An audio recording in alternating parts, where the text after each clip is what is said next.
తెలంగాణ రాష్ట్రంలో ఉన్న యావత్ వృద్ధులకు, వికలాంగులకు, వితంతువులకు తెలంగాణ రాష్ట్ర కాంగ్రెస్ ప్రభుత్వం అదిరిపోయే శుభవార్తను తీసుకొని రావడం జరిగింది. ఎప్పుడా అని వేచి చూస్తున్న పెరిగిన ఆసరా పింఛన్లకు సంబంధించి కీలకమైన సమాచారం గురించి అయితే విడుదల చేయడం జరిగింది. మనం ముఖ్యమైన సమాచారం గురించి ఈ వీడియోలో మాట్లాడుకుందాం. ఆసరా పింఛన్లు జూన్ నెల బడ్జెట్ విడుదల 4016, 6016, జూన్ 11 నుంచి 17 వరకు ఇక్కడికి వెళ్ళి తెచ్చుకోండి సీఎం. దీనికి సంబంధించిన పూర్తి సమాచారం గురించి మనం ఈ వీడియోలో తెలుసుకుందాం. ఎవరైనా మొట్టమొదటిసారిగా మన ఛానల్ని చూస్తున్నట్లయితే చూసిన వెంటనే లైక్ చేయండి, షేర్ చేయండి, అదేవిధంగా సబ్స్క్రైబ్ చేసుకొని బెల్ ఐకాన్ ఆన్లో పెట్టుకోండి. మీరు లైక్ చేయడం వల్ల తెలంగాణ రాష్ట్రంలో ఆసరా పింఛన్ల కోసం వేచి చూస్తున్న వృద్ధులకు, అదేవిధంగా వికలాంగులకు, అదేవిధంగా వితంతువులకు ఈ వీడియో అనేది చేయడం అనేది జరుగుతుంది. అదేవిధంగా బంధుమిత్రులకు ఈ వీడియోని షేర్ చేయడం వల్ల ప్రతి ఒక్కరికి యూస్ఫుల్ అయ్యే ఇంపార్టెంట్ ఇన్ఫర్మేషన్ గురించి వారందరికీ తెలుసుకోవడం అనేది జరుగుతుంది. అదేవిధంగా మన ఛానల్ని సబ్స్క్రైబ్ చేసుకోవడం వల్ల తెలంగాణ రాష్ట్ర ప్రభుత్వం నుంచి కానీ, కేంద్ర ప్రభుత్వం నుంచి కానీ, ఆంధ్రప్రదేశ్ రాష్ట్ర ప్రభుత్వం నుంచి కానీ ప్రవేశపెట్టే వినూత్నమైన ప్రజా సంక్షేమ పథకాలు ఎప్పటికప్పుడు సమయానుసారంగా, నిర్దిష్టానుసారంగా మీ ముందుకు రావడం అనేది జరుగుతుంది. తద్వారా ప్రతి ఒక్కరూ ఈ ప్రజా సంక్షేమ పథకంలో భాగమయ్యే అవకాశం అయితే కనిపిస్తుంది.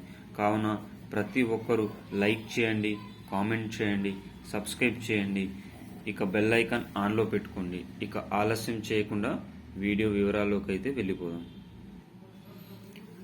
ఆసరా పింఛన్లు డిసెంబర్ నెల ఆసరా పింఛన్లు డిసెంబర్ చివరి వారం, జనవరి నెల ఆసరా పింఛన్లు జనవరి చివరి వారం, మార్చి ప్రతి నెల చివరి వారంలో ఇచ్చే తెలంగాణ రాష్ట్ర కాంగ్రెస్ ప్రభుత్వం ఆల్రెడీ ప్రజాపాలన ఫారంలో కొత్త ఆసరా పింఛన్లకు సంబంధించి దరఖాస్తు చేసుకున్న వారందరికీ దాదాపు 5 లక్షల మందికి కలుపుతూ చాలా మందికి రద్దు చేయడం జరుగుతుంది. కారణం ఫేక్ బోగస్ సర్టిఫికేట్స్, ఎవరైతే సదరం సర్టిఫికేట్స్ ఫేక్గా పెట్టారో, ఎవరైతే రేషన్ కార్డ్ సరిగా లేదో వీరందరి తీసేసి కొత్త వారికి కలిపి ఈ జూన్ నెలలోనే కొత్త లిస్టులను విడుదల చేసే అవకాశం అయితే కనిపిస్తూ ఉంది.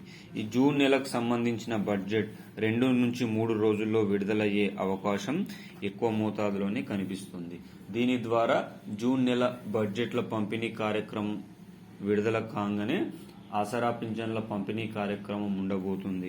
మరి ఈ నెలలో 4016, 6016కు సంబంధించి పింఛన్ల పంపిణీ ఉంటుందా, 2016, 4016 రూపాయలకు సంబంధించి పింఛన్ల పంపిణీ కార్యక్రమం ఉంటుందా అనేది చూడాల్సిన తరుణం రానే వచ్చేసింది.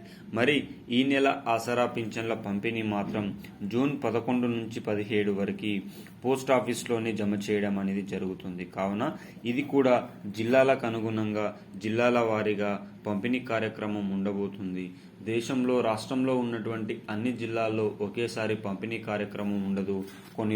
ఒక రోజు ఒక్కొక్క జిల్లాలో, కొన్ని రోజులు కొన్ని జిల్లాల్లో పంపిణీ కార్యక్రమం ఉండే అవకాశం అయితే ఉండబోతుంది.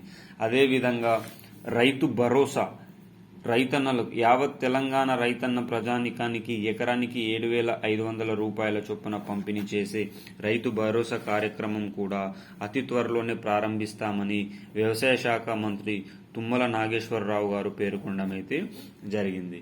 మరి ఈ రైతు భరోసా కార్యక్రమానికి 5 ఎకరాల వరకు లిమిట్ ఉంటుందా, మొత్తం అన్ని ఎకరాల వరకు పంపిణీ కార్యక్రమం ఉంటుందా అంటే మొత్తం అన్ని ఎకరాల వారికి కూడా పంపిణీ కార్యక్రమం ఉండే అవకాశం అయితే లేకపోలేదు. దీనికి గల విధి విధానాలకు సంబంధించి కసరత్తులు చేస్తున్నారు. ఈ జూన్ చివరి వారం నుంచే రైతు బంధు ప్లేస్లో రైతు భరోసా ఎకరానికి 7,500 రూపాయల చొప్పున ఇచ్చే కార్యక్రమానికి అయితే నాంది పలకడం అయితే జరుగుతుంది. ఏది ఏమైనా ఈ లోక్సభ ఎన్నికల్లో ప్రజల్లో కాంగ్రెస్ పట్ల తీవ్ర వ్యతిరేకత వస్తున్న తరుణంలో కాంగ్రెస్ రాష్ట్ర ప్రభుత్వం కొద్దిగా అలర్ట్ అయ్యి గ్రామ పంచాయతీ ఎన్నికల లోపే ఇవన్నీ కార్యక్రమాలను పూర్తి చేస్తుందని సమాచారం. మీకు ఇలాంటి మరిన్ని ముఖ్యమైన అప్డేట్స్ కోసం ప్రతి ఒక్కరు వీడియోని లైక్ చేయండి, షేర్ చేయండి, కామెంట్ చేయండి. జై జవాన్, జై కిసాన్, జై హింద్, జై భారత్.